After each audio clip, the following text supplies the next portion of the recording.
Les ponts sont des passerelles vers la découverte et la façon dont beaucoup d'entre nous se rendent au travail chaque jour.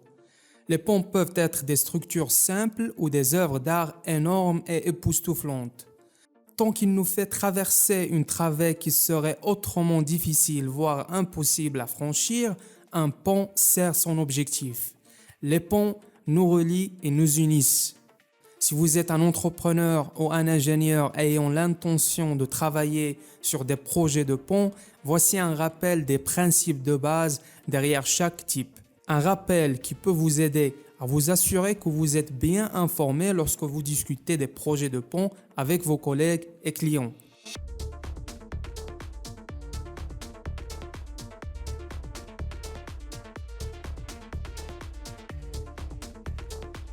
Les Romains ont construit plus de 1000 ponts en arches de pierre dont certains subsistent encore comme le pont Saint-Martin dans la vallée d'Aoste en Italie. Cette conception de pont remonte à plus de 3000 ans.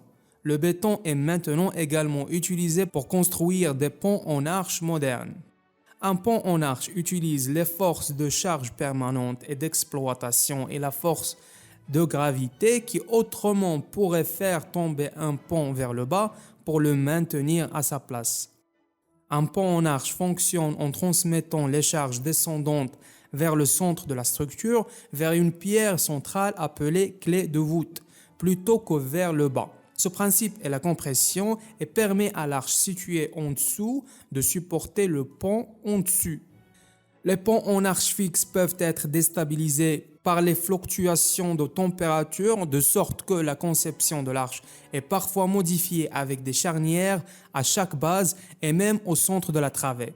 Cela aide les ponts en arche plus longs à s'adapter à l'expansion ou à la contraction de leurs matériaux lorsque les températures changent radicalement. Et je vous laisse maintenant avec les avantages et les inconvénients de ce type de pont. La simplicité du pont en poutre en a fait le premier type de pont jamais construit. C'est toujours le moins cher à construire. Il suffit d'une traverse couvrant la travée soutenue par une butée à chaque extrémité. Ce type de pont en poutre utilise des poutres en acier comme renfort. La gravité est un plus grand défi lors de la construction d'un pont, car contrairement à un bâtiment, la plupart de ce qui se trouve en dessous est un espace vide. Un pont en poutre peut n'être soutenu que par deux culées, une à chaque extrémité, pour contrer la gravité et supporter l'intégralité de sa charge. Mais voici le danger des ponts en poutre. Plus un pont est long et plus il transporte de personnes, de voitures et d'autres choses. Plus sa charge totale est lourde. Et plus les culées d'un pont à poutre sont éloignées, moins la structure est stable. Alors en ajoutant des supports au milieu appelés piles et en connectant des sections entre elles, vous pouvez créer un pont très long et stable. Dans les ponts en poutre, la force de compression pousse la charge vers l'intérieur sur les piliers au milieu du pont. Simultanément, la force de traction tire la charge vers l'extérieur, vers les culées aux deux extrémités du pont. Et je vous laisse maintenant avec les avantages et les inconvénients de ce type de pont. Certains ponts sont construits en utilisant une construction en porte-à-faux. Ce type utilise un pilier ancré verticalement dans le sol pour supporter un pont horizontal s'étendant d'un ou des deux côtés à travers la portée. La charge est souvent supportée à la fois par le dessus et par le dessous. Un plongeoir ou une plateforme est un bon exemple de construction en porte-à-faux. Les ponts en porte-à-faux sont souvent soutenus par des treillis. Un treillis de pont enlève la charge du tablier et la transfère au pilier et au culée de support, aidant les porte-à-faux à résister à la traction dans le support supérieur et à la compression dans les supports inférieurs. Et je vous laisse maintenant avec les avantages et les inconvénients de ce type de pont. Les ponts suspendus sont exactement comme leur nom l'indique. Ils sont stabilisés avec des piliers verticaux ou des pylônes reliés par des câbles de suspension. Attachés à ces câbles principaux se trouvent des bretelles verticales plus petites qui maintiennent le tablier du pont en utilisant la traction, la force principale qui soutient les ponts suspendus. Bien que les premiers ponts suspendus aient été constitués de simples cordes supportant des planches de bois, la technique de suspension supportait désormais de longues portées sur de larges canaux. Mais parce que ces ponts ne sont fixés au sol qu'à quelques endroits, les tours ou les piliers, ils peuvent se balancer au vent ou vibrer lorsqu'ils sont traversés par un trafic intense. Le vent ou le mouvement sur un pont peut créer des vibrations. Lorsque ceux-ci atteignent une certaine fréquence, cela peut provoquer un phénomène dangereux appelé résonance, qu'on a vu dans cette vidéo. Si les vibrations sont suffisamment intenses, elles peuvent perturber les traversées de ponts et provoquer un effondrement.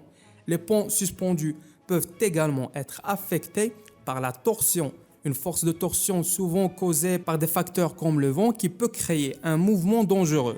Si la surface d'un pont se tord suffisamment pendant que les voyageurs s'y trouvent, ils peuvent être éjectés. Et tandis que la torsion crée une contrainte sur un plan vertical, le cisaillement donne un effet similaire horizontalement. Cela se produit lorsque des forces environnementales exercent une pression dans des directions opposées sur une seule partie fixée d'un pont, la brisant comme un bâton entre deux mains. Et je vous laisse maintenant avec les avantages et les inconvénients de ce type de pont. Un pont à haubans est une variante du pont suspendu qui relie la traverse ou le tablier du pont directement au pilier ou au tour. Il n'y a pas de câble principal, juste un grand nombre de bretelles verticales fixées au sommet de la tour. Ces bretelles utilisent la traction pour aider à maintenir le tablier du pont. Le pont Mohammed VI est un ouvrage d'art marocain d'une longueur de 950 mètres qui permet à l'autoroute de Rabat de franchir le Oued Bourgreg. Et je vous laisse maintenant avec les avantages et les inconvénients de ce type de pont. Un pont en arche liée combine les caractéristiques d'un pont en arche et d'un pont suspendu. Il utilise une poussée horizontale des deux côtés pour soutenir une structure en arche, comme dans un pont en arche régulier, mais au lieu d'une arche soutenant la structure par le bas, l'arche s'élève au-dessus de la route et des attaches verticales descendent pour augmenter le support du platelage. Ceux-ci sont également appelés ponts bowstring car ils ressemblent à un arche de côté. Cette arche utilise la traction de ces câbles verticaux ainsi que la compression de l'arche pour supporter la charge et maintenir la stabilité du pont. Et je vous laisse maintenant avec les avantages et les inconvénients de ce type de pont. Un pont en treillis répartit sa charge sur une série de petites sections assemblées, formées par des poutres structurelles pour les petits ponts ou des poutres caissantes pour les plus grands. Les treillis de pont sont généralement liés entre elles par des joints soudés ou rivetés dans une série de triangles. Les supports verticaux en acier ou en bois aident à maintenir le pont en utilisant la traction, tandis que les supports en treillis diagonaux ajoutent de la stabilité par compression, dirigeant la charge vers le centre, semblable à une arche.